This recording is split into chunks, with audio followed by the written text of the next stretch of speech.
वह निर्धत्ते धरणिरुदधे लंघते नैव वेलां सोऽयं श्रीमान् निखिल जगतां अंतरात्मावतीर्णो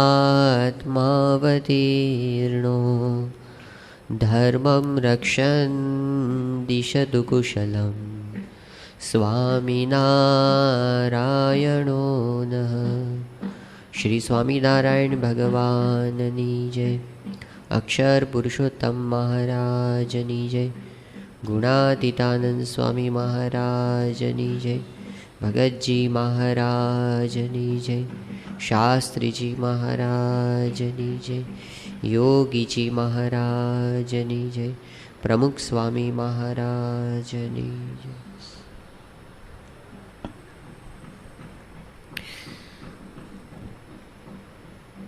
प्रमुख स्वामी महाराज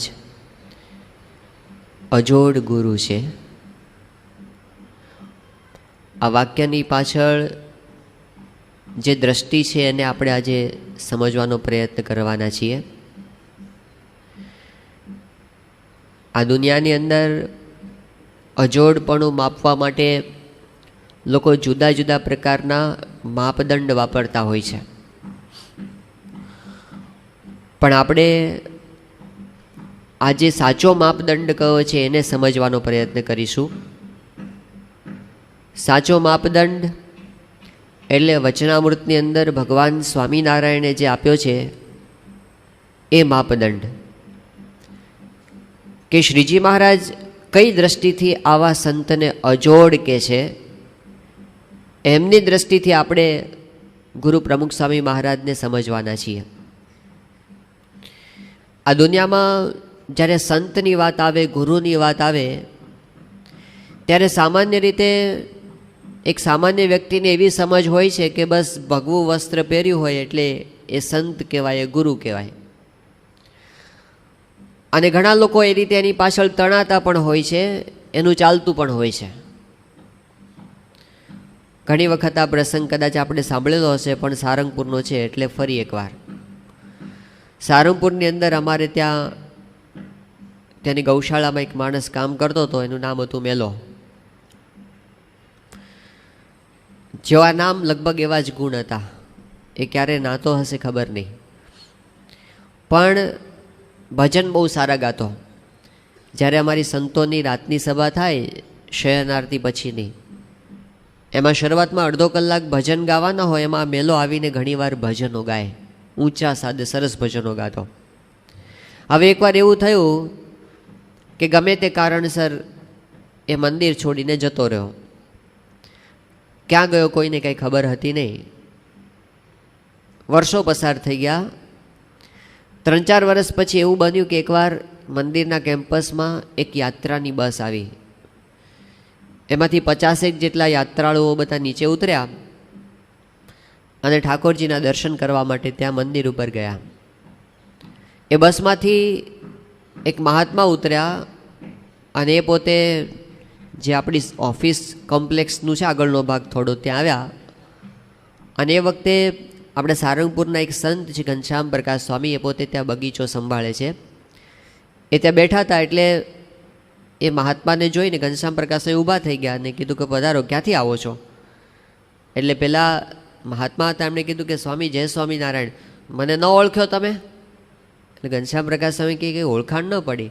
એ કે સ્વામી હું મેલો છું અને હવે મારો આશ્રમ ચાલે છે અને આ બધા મારા શિષ્યો છે અને હું એમનો ગુરુ છું અને હું એમની યાત્રા કરાવવા નીકળ્યો છું। આટલું સહેલું છે આ ભારતની અંદર। જો કોઈને ગુરુ થવું હોય ને, શું કરવાનું? ભગવા કપડાં પહેરી લેવાના, દાઢી વધારી દેવાની અને થોડીક માળાઓ પહેરી લેવાની, ભજન ગાતા આવડતું હોય તો કરવાના ભજનને, ન આવડતું હોય તો એ ચિંતા નહીં કરવાની।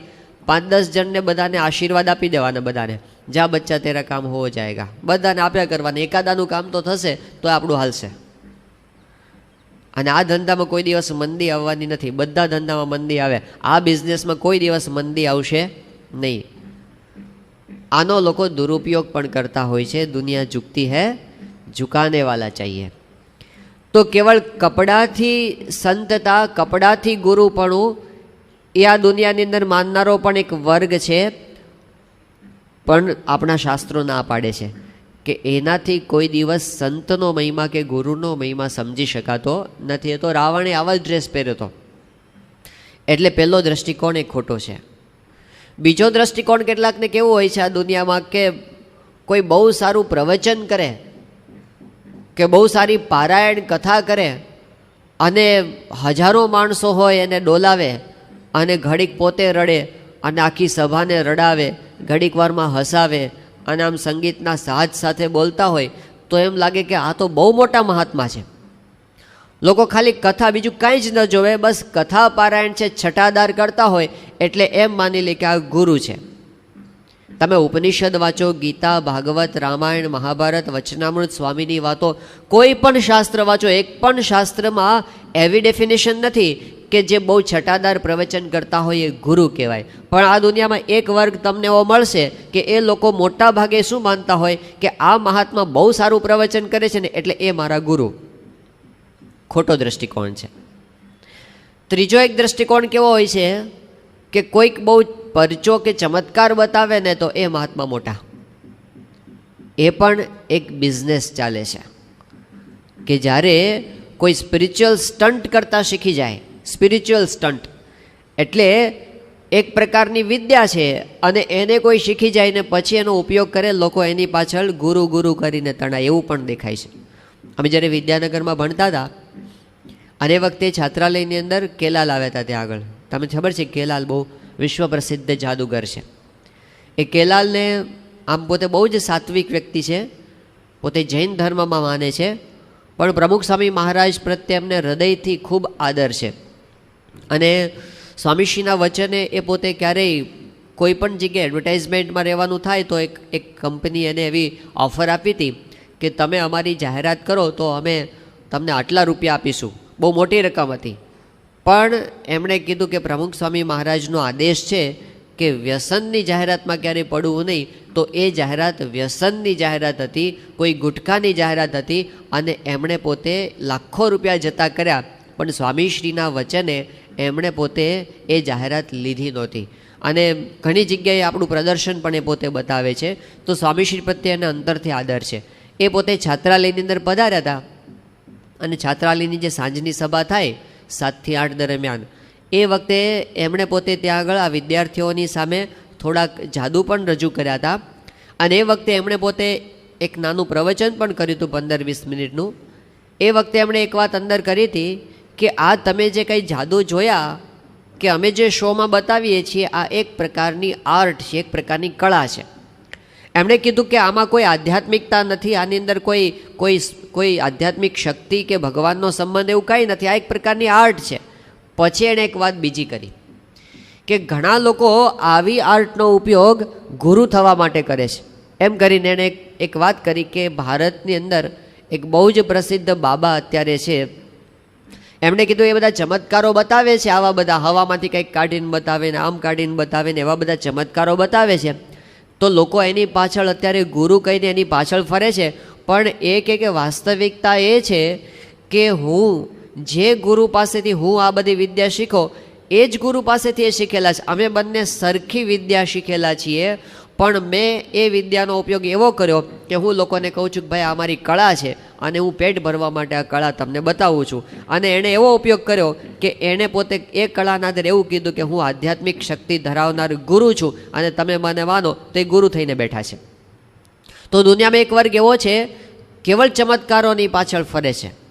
હા, બધા જ ચમત્કારો ખોટા હોય એવું આપણે કહેવા માગતા નથી.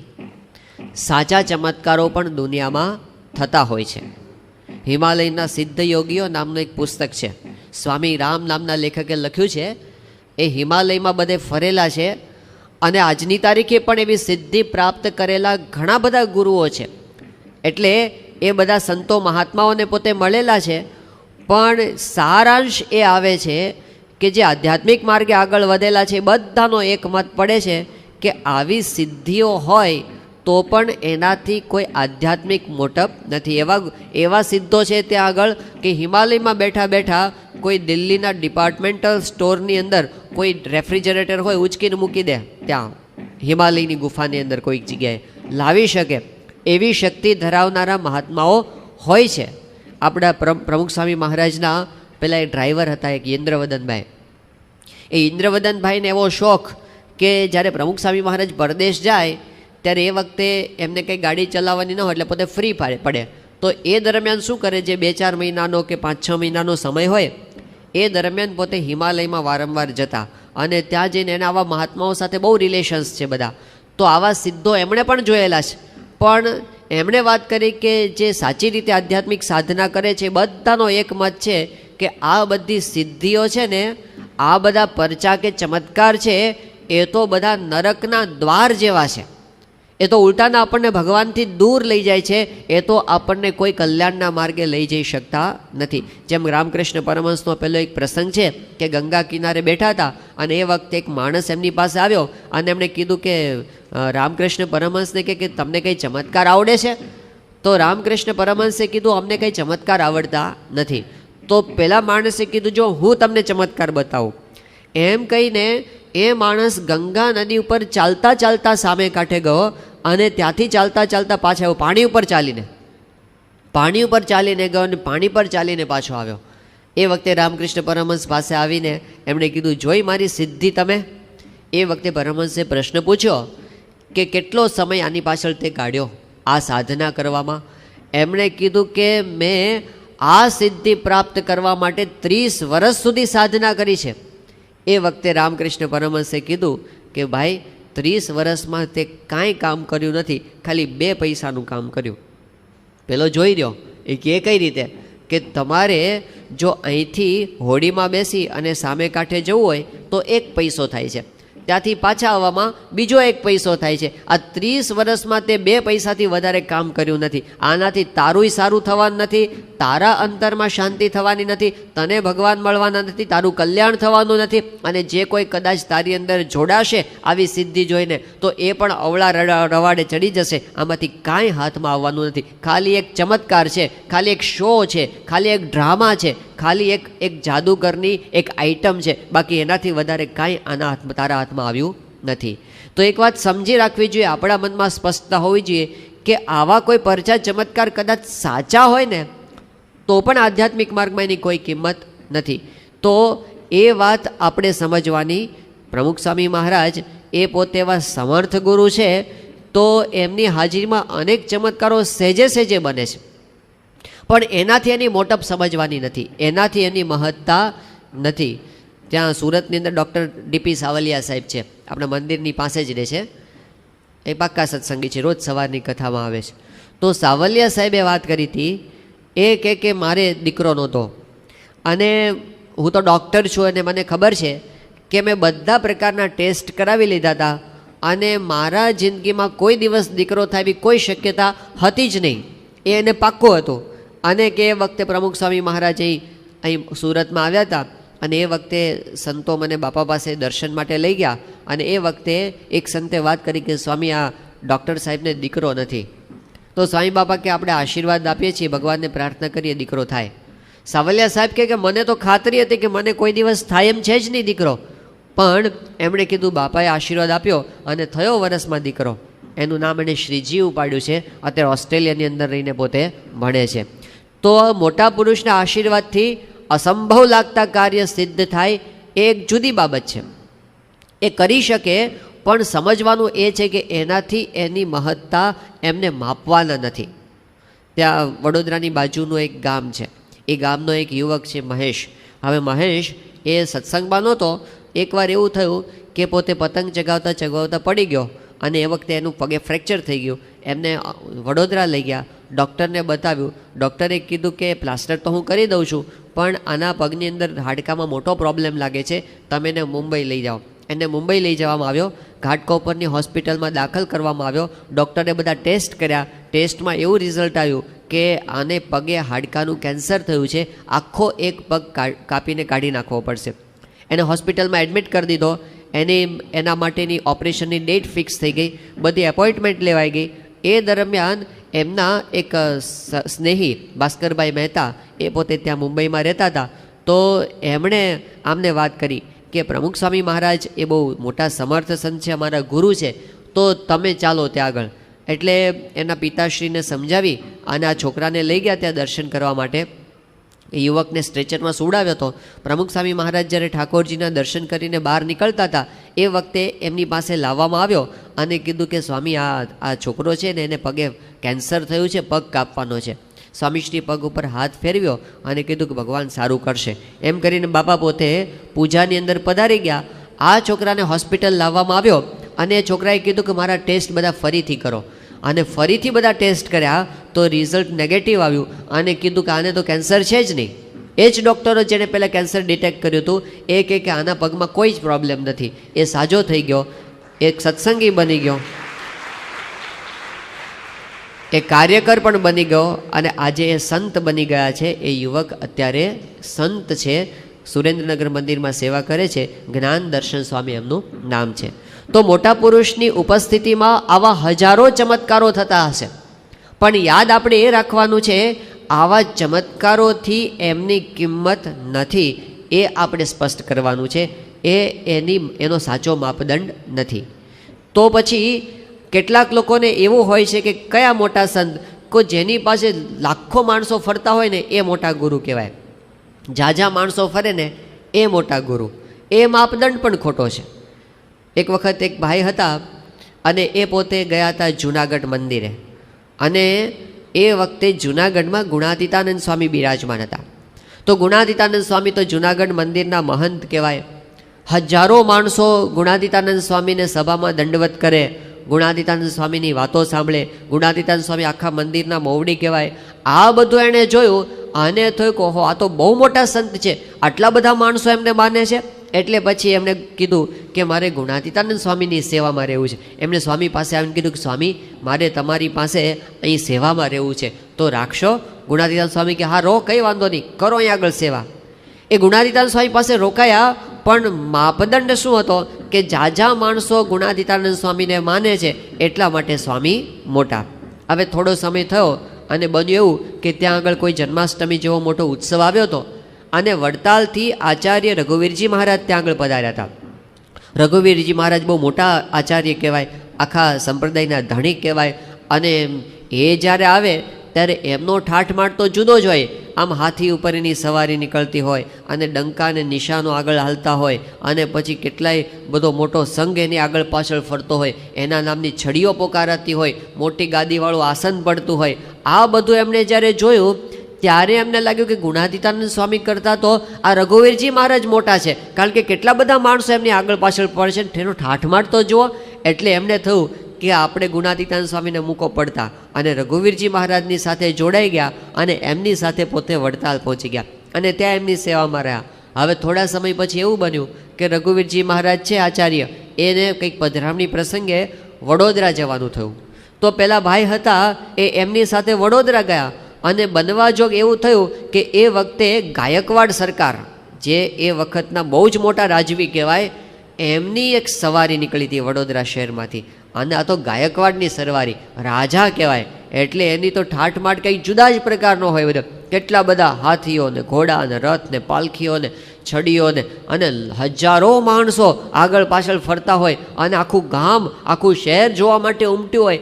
આ બધું એણે જોયું, એને થયું કે ઓહો, આ રઘુવીરજી મહારાજ કરતાં તો ગાયકવાડ મોટા છે, મૂકો રઘુવીરજી મહારાજને પડતા અને ગાયકવાડની સાથે જોડાઈ ગયા. એટલે માપદંડ શું, ઝાઝા માણસો ફરતા હોય એ મોટા, એ માપદંડ ખોટો છે. એમ તો ફિલ્મના એક્ટરો પાછળ વધારે માણસો ફરતા હોય છે કે ક્રિકેટરો પાછળ વધારે ફરતા હોય છે, તો એને કંઈ ગુરુ કરવામાં આવતા નથી. આધ્યાત્મિક મોટપ એનાથી પણ નથી.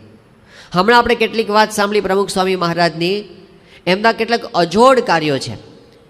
એ વાત આપણને 100% પ્રતીતિ કરાવે કે આ સામાન્ય સંત નથી.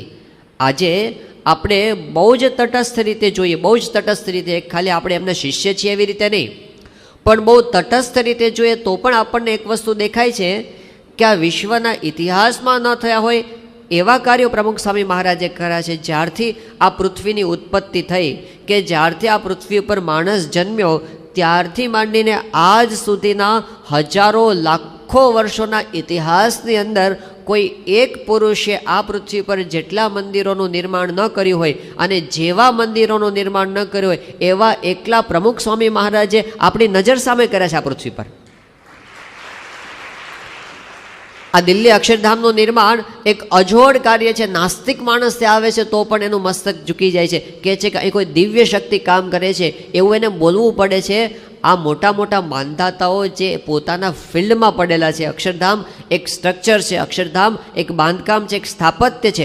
સ્થાપત્યના ક્ષેત્રમાં પડેલા મોટા મોટા માંધાતાઓ કહે છે કે આ કાર્ય 5 વર્ષમાં શક્ય નથી. આખા ભારતના બધા જ પેલા સોમપુરાઓ કહેવાય, જે સોમપુરા મંદિરો બાંધવાનું સ્ટ્રક્ચર જાણે છે, અને મંદિરો બાંધવાની વિદ્યા એ કોઈ આર્કિટેક્ટ કોલેજમાં ભણાવી શકાતી નથી. એ પરંપરાથી સોમપુરાઓ પાસે જ છે.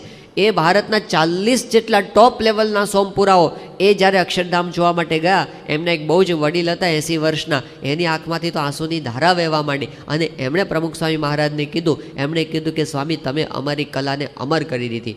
એ લોકોએ વાત કરી કે અમારા અનુભવ પ્રમાણે જો આવું સ્થાપત્ય કરવું હોય, ગમે એટલા પૈસા તમે એની અંદર નાખો, 40 વર્ષ પહેલાં આ પૂરું ન થાય. એ કામ પ્રમુખ સ્વામી મહારાજે 5 વર્ષમાં પૂરું કરીને દુનિયાને આપ્યું છે. અજોડ કાર્ય છે.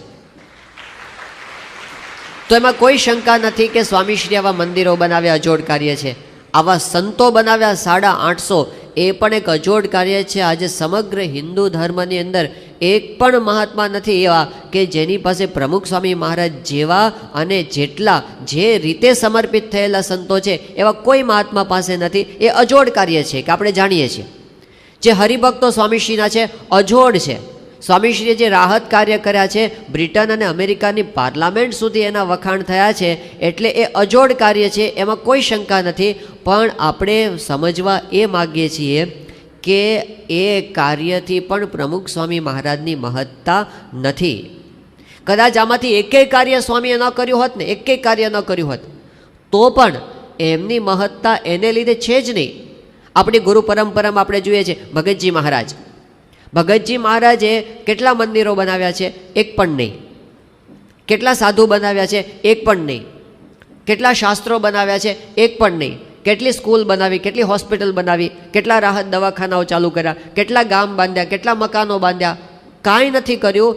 છતાં પણ ભગતજી મહારાજ એમની મોટપ એ ઓછી નથી, એમની મોટપ જુદી છે. આપણે એ આજે સમજવા માગીએ છીએ કે આપણી જે ગુરુ પરંપરા છે, ગુણાતીતાન સ્વામી, ભગતજી મહારાજ, શાસ્ત્રી મહારાજ, યોગીજી મહારાજ, પ્રમુખ સ્વામી મહારાજ, એમની મોટપ આવા કાર્યોથી પણ નથી. કદાચ કોઈક દુનિયામાં એવા પાકે કે પ્રમુખ સ્વામી મહારાજ જેવા ઉત્સવો કરે છે, એવા ઉત્સવો કરવા માંડે, કદાચ એની કોપી કરીને, કદાચ એમની કોપી કરીને કોઈ અક્ષરધામો બાંધવા માંડે, કદાચ તો શક્ય નથી, પણ કદાચ કોઈક બાંધવા માંડે, કદાચ કોઈક પ્રમુખ સ્વામી મહારાજ જેવા સાધુય બનાવવા માંડે, કદાચ એમની જેમ કોઈ શાસ્ત્રોય રચવા માંડે, કદાચ કોઈ આવા હરિભક્તો પણ બનાવવા માંડે. અશક્ય કાર્ય છે પણ કદાચ કોઈક કરવા માંડે તો પણ સમજવાનું કે સ્વામીની મોટપ એનાથી છે જ નહીં. એની મોટપ જુદી છે. એ કઈ દ્રષ્ટિ છે? વચનામૃત કઈ દ્રષ્ટિ આપણને આપે છે? આજે આપણે એ સમજવા માગીએ છીએ કે સાચી મોટપ આપણા ગુરુની શેનાથી છે. કેમ એ અજોડ છે? કેમ આ દુનિયાની 6.5 અબજની વસ્તીમાં એક પણ વ્યક્તિ એના પેંગડામાં પગ ઘાલી શકે એમ નથી? એવી મોટપ કઈ છે એમની પાસે? એ આપણે આજે સમજવું છે. તો એમની મોટપ એ કેવળ એમના કાર્યથી નથી, ઐશ્વર્યથી પણ નથી. એમની મોટપ લાખો માણસો એમની પાછળ ફરે છે એનાથી પણ નથી. તો એમની મોટપ સમજવા માટેની રીત ભગવાન સ્વામિનારાયણે વચનામૃતમાં આપી છે. એનો નંબર બધા યાદ રાખજો. વચનામૃત છે ગરડા અંત્યનું 27મું વચનામૃત. કયું વચનામૃત છે? ગરડા અંત્ય 27. શ્રીજી મહારાજે કીધું કે આ સંતની મોટપ, એમના સ્વરૂપનો નિશ્ચય એ કરવા માટેની રીત કઈ છે? તો પહેલાં કીધું મહારાજે કે શાસ્ત્રની અંદર સંતના લક્ષણો બતાવ્યા છે. નિષ્કામ, નિર્લોભ, નિસ્વાર્થ, નિર્માન, નિસ્નેહ, આવા જે સંતના લક્ષણો શાસ્ત્રમાં બતાવ્યા છે. પહેલાં તો આપણે એવા લક્ષણો જોવા, એમનું જીવન જોવું. પહેલાં આપણે આ લક્ષણો જોઈ અને પછી નિશ્ચય કરવો કે આ સાચા બોલા સંત છે. અને પછી શું કરવાનું? પછી એના વચનના વિશ્વાસે કરીને આપણે એમના સ્વરૂપનો નિશ્ચય કરવાનો, આ મોટપ સમજવાની સાચી રીત છે.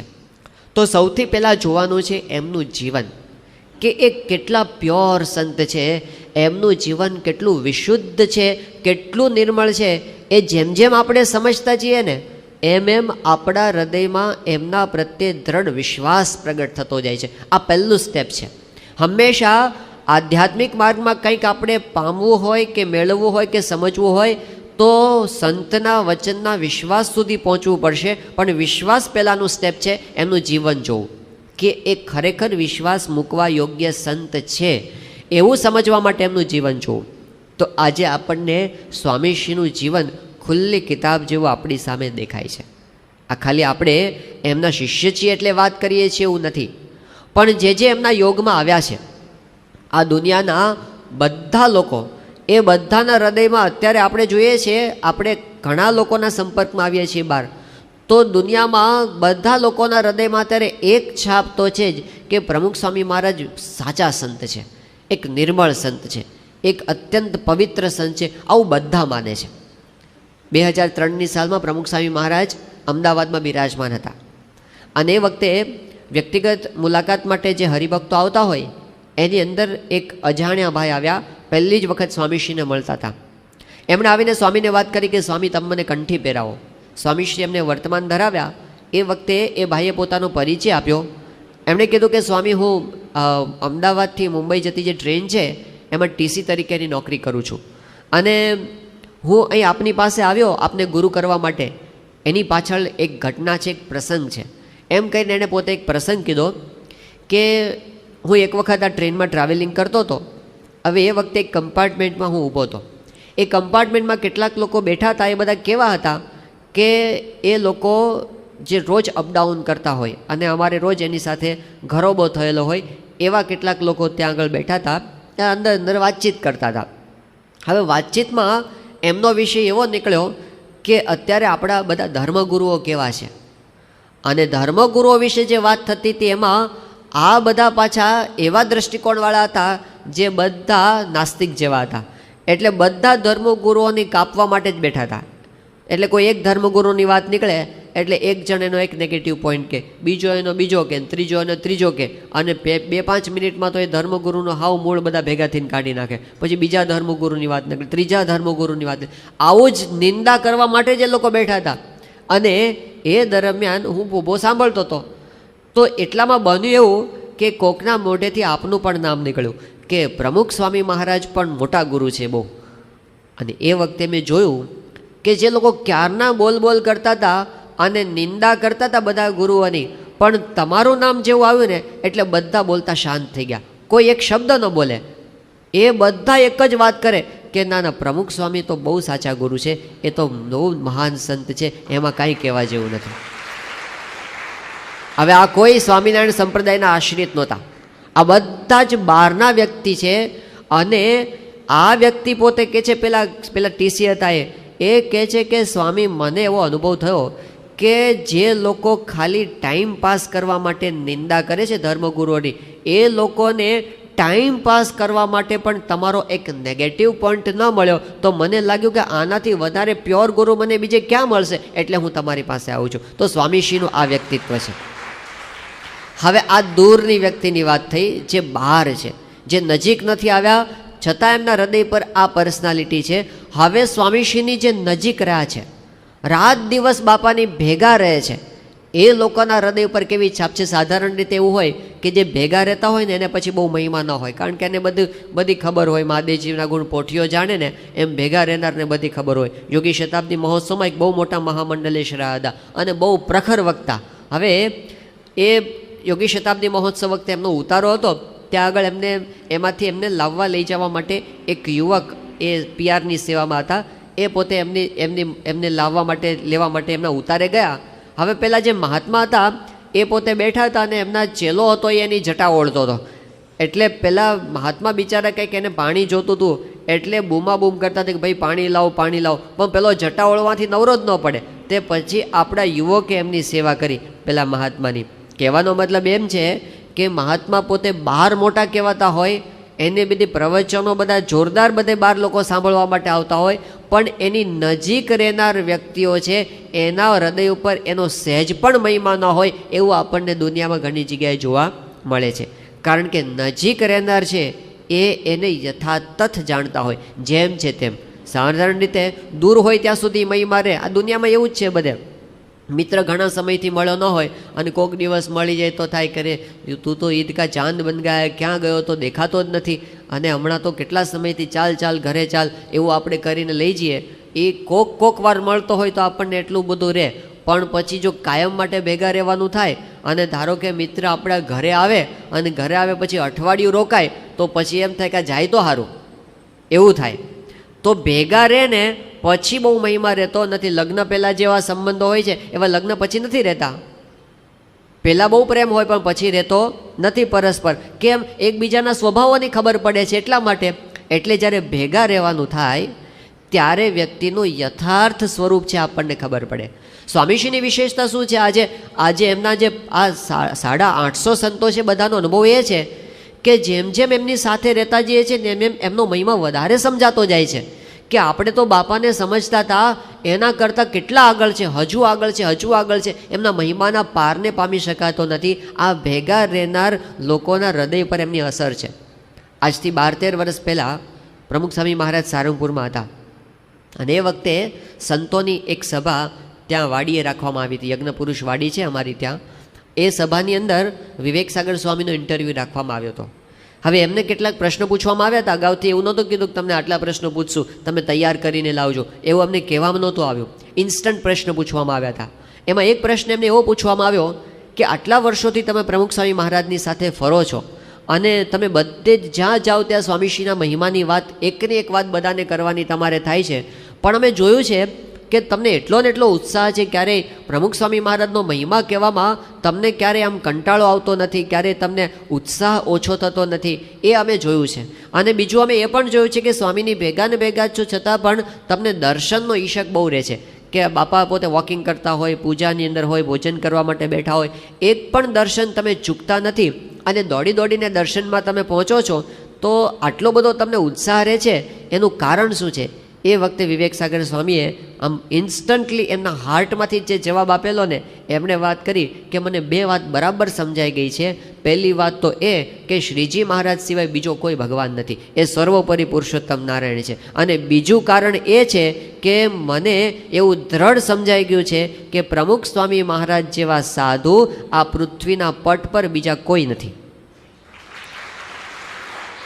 હવે આ કોણ બોલે છે? યાદ રાખવા જેવું છે. આ કોઈ ઘેટા બકરા જેવી વ્યક્તિ નથી. આ છે ને એક સંત છે, જે સંત પોતે આધ્યાત્મિક માર્ગે ચાલેલા છે. એટલે એને ખબર છે સ્પિરિચ્યુઆલિટી શું કહેવાય, આધ્યાત્મિકતા શું કહેવાય.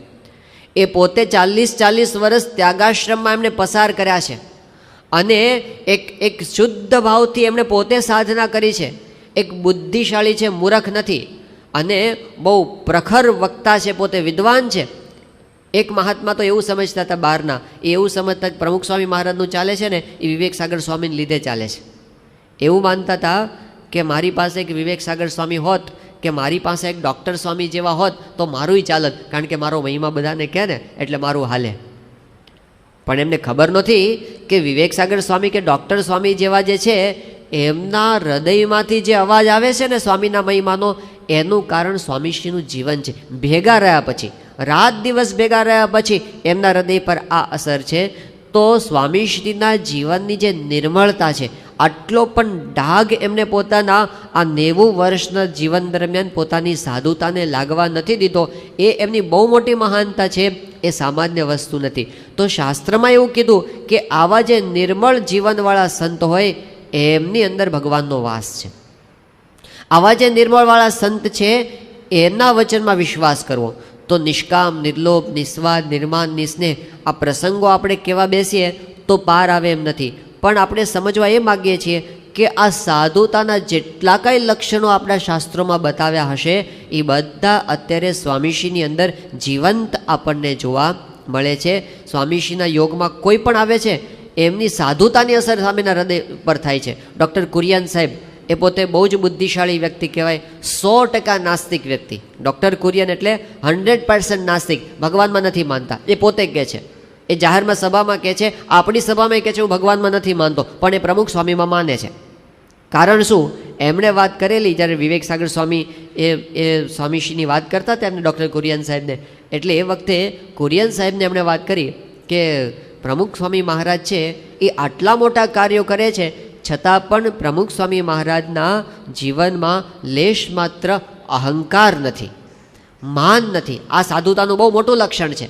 જ્યારે આવી વાત થતી હતી ને, ડૉક્ટર કુરિયન સાહેબે કીધું કે સ્વામીજી તમારે એ કહેવાની જરૂર જ નથી. પ્રમુખ સ્વામી મહારાજની આંખો જોઈએ અને આપણને પ્રતીતિ આવે છે આ પુરુષના હૃદયમાં કોઈ પણ પ્રકારનો અહંકાર નથી. તો આવા નાસ્તિક વ્યક્તિના હૃદય પર છાપ પડી છે.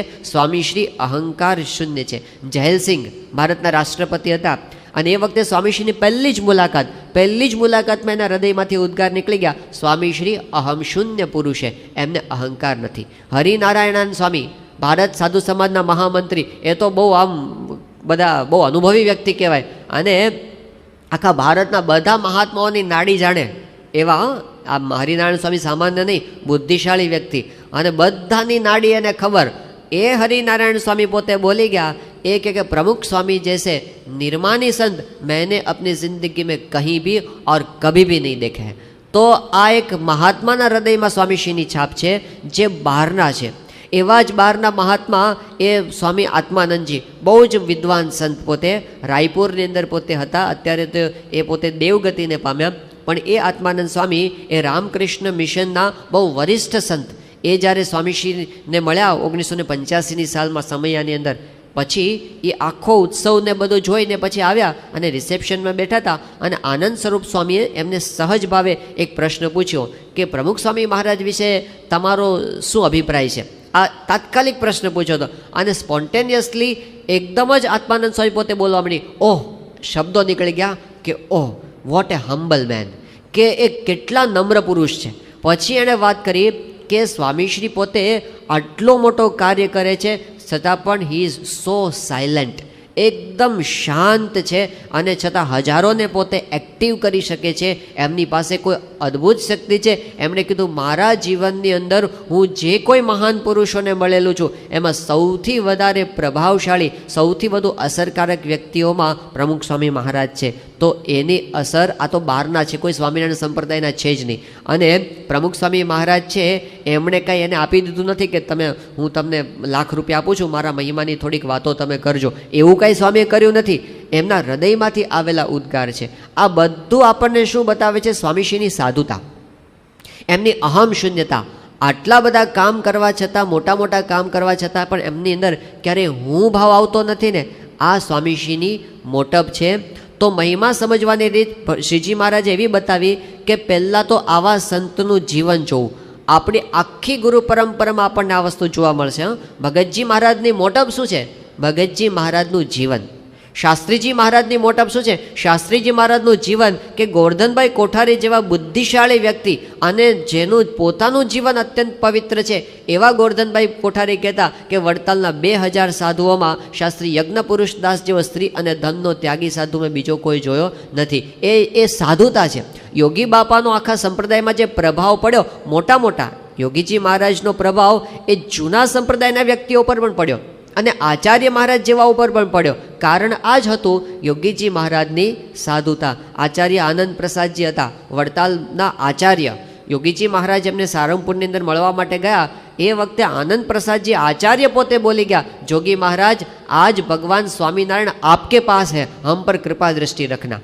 તો એવું આ જૂના સંપ્રદાયના બહારના સાવ નાસ્તિક એવા લોકોના હૃદય ઉપર પણ આપણી ગુરુ પરંપરાની જે અસર પડી છે, આપણે એ સમજવા માગીએ છીએ કે એમનામાં આપણે સૌથી પહેલું સ્ટેપ જોવાનું છે એમની સાધુતા, એમનું જીવન, એની નિર્મળતા. આ જોયા પછી શું કરવાનું? તો શ્રીજી મહારાજ કહે છે કે આટલું સમજ્યા પછી ખાલી એક જ વાત સમજવાની છે કે આપણા ગુરુઓ જે છે એ સાચા સંત છે અને એ જે બોલે છે એ પરમ સત્ય છે. એના વચનમાં દ્રઢ વિશ્વાસ રાખશું તો હવે મહિમાના દ્વાર આપણા માટે ખુલ્લા થઈ જશે. આપણે જે સ્વામીશ્રીનો મહિમા સમજવો છે એના દ્વાર ક્યારે ખુલશે? આપણને એમનામાં દ્રઢ વિશ્વાસ આવશે તો એમનું જીવન જોઈને આપણને વિશ્વાસ આવે કે આ સંત કોઈ દિવસ ખોટો ના બોલે પોતાનો મહિમા વધારવા માટે, એવા સાચા સંત છે. હવે આપણે એમના દ્વારમાં પ્રવેશ કરીએ છીએ તો એ આપણને શું સમજાવે છે? વચનામૃત એમ કહે છે, વચનામૃત એમ કહે છે કે ભગવાનના સાચા સંત આવા આવા આવા હોય, લક્ષણ બતાવ્યા. પછી એક બીજી વાત કરી કે આવા લક્ષણોથી પણ સંતને યથાર્થ ઓળખી શકાતા નથી. હવે થોડીક આગળની વાત આવે છો, એકાગ્ર થશો તો સમજાશે કે આવા સારા સારા લક્ષણો કદાચ દેખાય પણ એનાથી પણ પ્રમુખ સ્વામીની મહત્તા નથી. એની મહત્તા હજુ જુદી છે.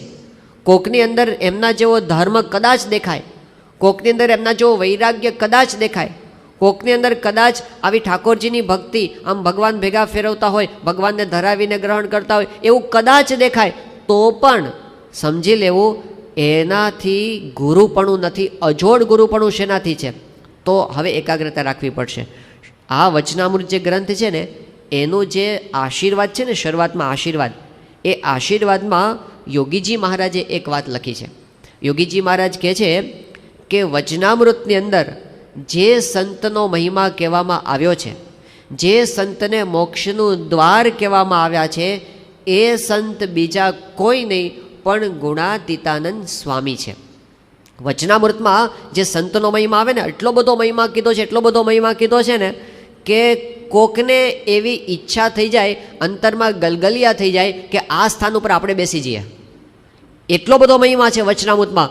વચનામૃતમાં તમે જાઓ અને સંતનો એટલો બધો મહિમા આવે. વચનામૃત એમ કહે છે તમારે કોઈ પણ ઉપાય સિદ્ધ કરવો હોય તો વચનામૃત કહે છે કે સંત પાસે જવું જ પડે. વચનામૃતમાં એમ કીધું કે તમારે મોક્ષ કરવો છે, પ્રથમનું 54મું વચનામૃત, તો સંત પાસે જાઓ. તમારે એકાંતિક ધર્મ સિદ્ધ કરવો છે તો પ્રથમનું 60મું વચનામૃત, સંત પાસે જાઓ.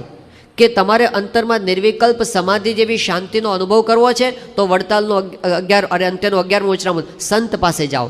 તમારે આત્માનો સાક્ષાત્કાર કરવો છે તો વડતાલનું 11મું વચનામૃત, સંત પાસે જાઓ. તમારે પરમાત્માનો સાક્ષાત્કાર કરવો છે તો એ પણ વડતાલનું 11મું, સંત પાસે જાઓ.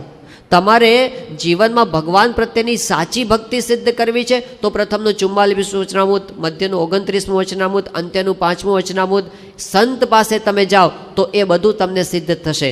તમારે વાસના ટાળવી હોય, તમારે એકાંતિક ધર્મ સિદ્ધ કરવો હોય, કોઈ પણ સાધન સિદ્ધ કરવું હોય, મધ્યનું 25મું વચનામૃત, મધ્યનું 7મું વચનામૃત, મધ્યનું 63મું વચનામૃત, જીવને બળ પમાડવો, વાસના ટાળવી તો સંત પાસે જાઓ. તમારા પ્રારબ્ધ બહુ જ ખરાબ હોય, બહુ જ તમારા ભાગ્યમાં દુઃખ લખ્યું હોય અને એમાંથી તમારે બહાર નીકળવું છે, તમારા પ્રારબ્ધના દુઃખમાંથી, તો પ્રથમનું 58મું વચનામૃત, ગમે તેવા ભૂંડા પ્રારબ્ધ હોય ટળી જશે, સંત પાસે જાઓ.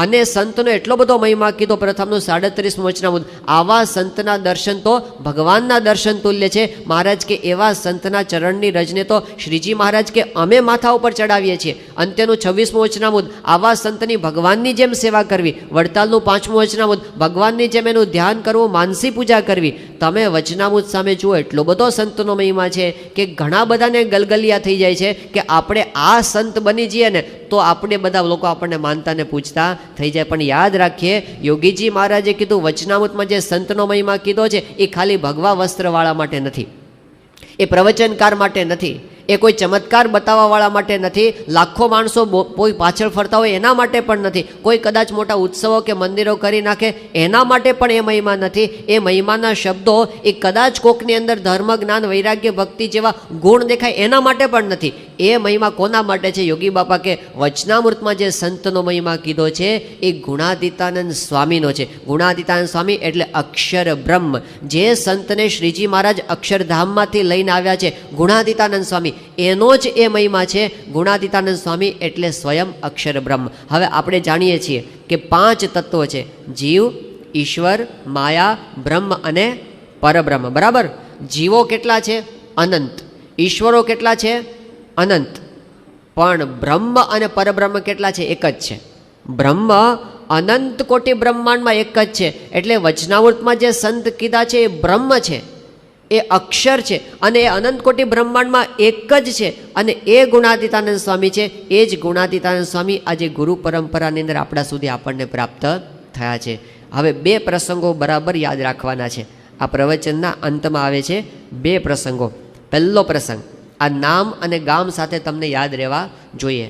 1984ની સાલ પ્રમુખ સ્વામી મહારાજ અમેરિકા પધાર્યા હતા અને અમેરિકાનું એક શહેર, એ શહેરનું નામ છે ડાયર્સબર્ગ. કયું નામ શહેરનું? ડાયર્સબર્ગ શહેરમાં સ્વામીશ્રી પધાર્યા હતા. એક હરિભક્તને મોટેલમાં સ્વામીશ્રી પધરામણીએ પધાર્યા હતા. એ હરિભક્તનું નામ છે છીતુભાઈ. શું નામ છે? છીતુભાઈ. દક્ષિણ ગુજરાતના છે, સેવણી ગામના વતની છે અને એ પોતે આ ડાયર્સબર્ગની અંદર એમની મોટેલ છે, ત્યાં આગળ સ્વામીશ્રી પોતે પધાર્યા હતા. હવે એ પધરામણીમાં સ્વામીશ્રી બધી વિધિ બધી ચાલુ હતી. એ દરમિયાન એમના એક પડોશી એ ત્યાં દર્શન કરવા માટે આવ્યા. એ સત્સંગી નહોતા, બહારના વ્યક્તિ હતા. એ આવીને સ્વામીશ્રીને પગે લાગ્યા. એટલે સ્વામીશ્રીએ એમનો પરિચય પૂછ્યો કે તમારું નામ શું છે? એ કે સ્વામી મારું નામ ઇન્દ્રસિંહ છે. સ્વામી કે કયું ગામ દેશમાં તમારું? એટલે એમણે કીધું કે સ્વામી હું લીમડી ગામનો વતની છું અને હું 6 મહિના પહેલાં જ અમેરિકા આવ્યો છું. પછી એમણે પોતાની વાત કરી કે સ્વામી હું આમ સ્વામિનારાયણનો સત્સંગી નથી, પણ અહીં અમેરિકા આવ્યો એ પહેલાં હું બધા મંદિરોમાં દર્શન કરવા માટે ગયો હતો ગુજરાતના. એ વખતે હું સોમનાથને, દ્વારકાને બધે ગયો હતો. એ વખતે હું ગોંડલ પણ ગયો હતો અને ગોંડલની અંદર તમારું જે મંદિર છે એના દર્શન મેં કરેલા છે અને મેં અક્ષરદેરીના દર્શન પણ કરેલા છે. એ ભાઈ જ્યારે એવું બોલ્યા ને કે અમે અક્ષરદેરીના દર્શન કર્યા છે, એ વખતે પ્રમુખ સ્વામી મહારાજે એમને કીધું કે ઇન્દ્રસિંહ, તમે જે અક્ષરદેરીના દર્શન કરીને આવ્યા ને એ જ અક્ષર, એ જ ગુણાતીતાનંદ સ્વામી અત્યારે તમારી સાથે વાતો કરે છે.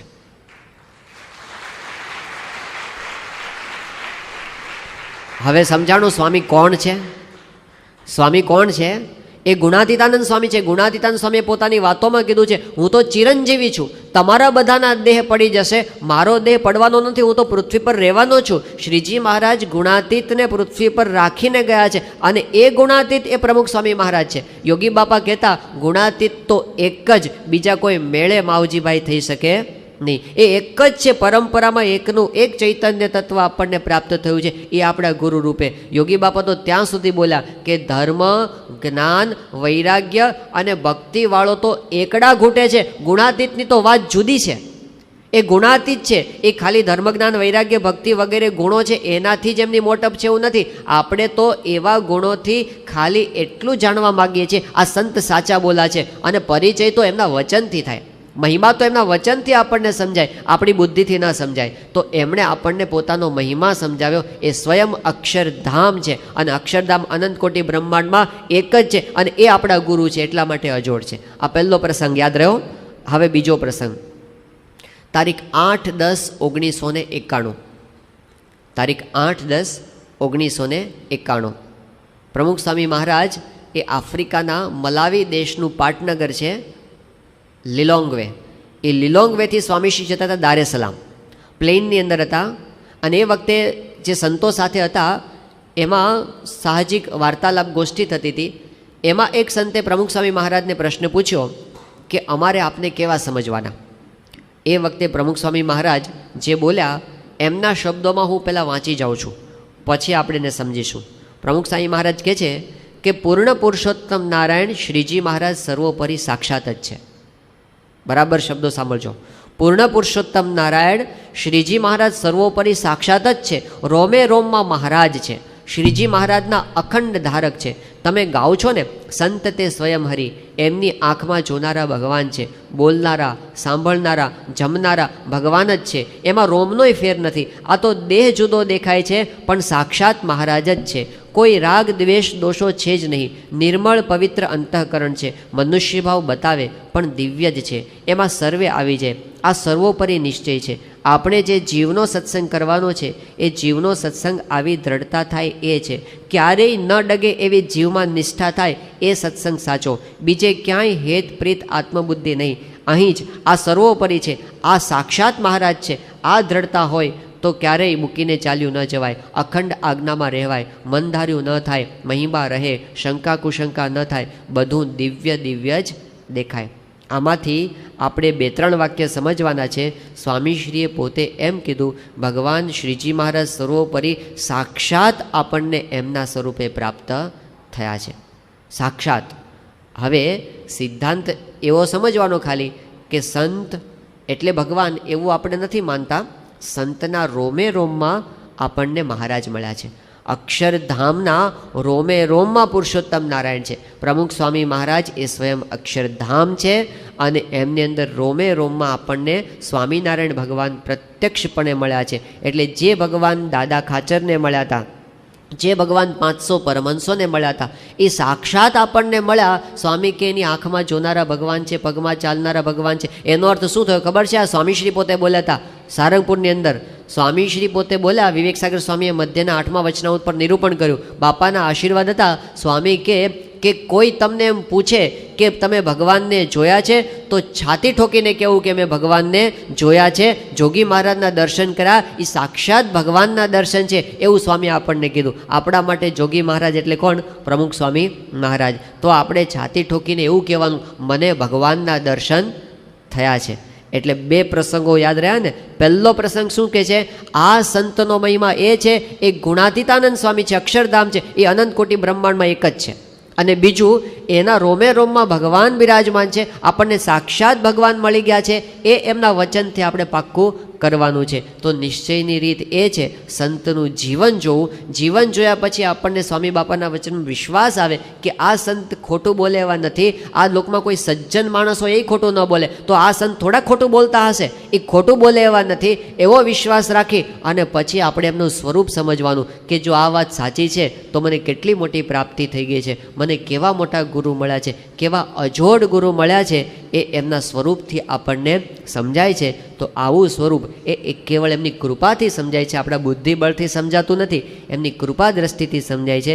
એટલે આપણે રોજ ભગવાનને આ પ્રાર્થના કરવાની, રોજ બાપાને આ પ્રાર્થના આપણે કરવાની. પૂજા કરીએ ને ત્યારે રોજ આ પ્રાર્થના અવશ્યપણે કરવી કે હે સ્વામી બાપા, તમારું સ્વરૂપ મને જેમ છે એમ ઓળખાવજો, તમારી અંદર અમને દ્રઢ પ્રીતિ થજો અને તમારી વિશે ક્યારેય મનુષ્ય ભાવ ના આવે એવી આપ કૃપા દ્રષ્ટિ અમારા પર કરજો. શ્રી સ્વામિનારાયણ ભગવાન. આવી પ્રેરણાદાયી કથાના નિયમિત શ્રવણ માટે આ વિડીયોને લાઈક કરો અને ચેનલને સબસ્ક્રાઇબ કરો. અને ખાસ આ કથાને આપના જેવા અન્ય મુમુક્ષુ સાથે શેર કરીને આંગળી ચિંધ્યાનું પુણ્ય મેળવો. જય સ્વામિનારાયણ.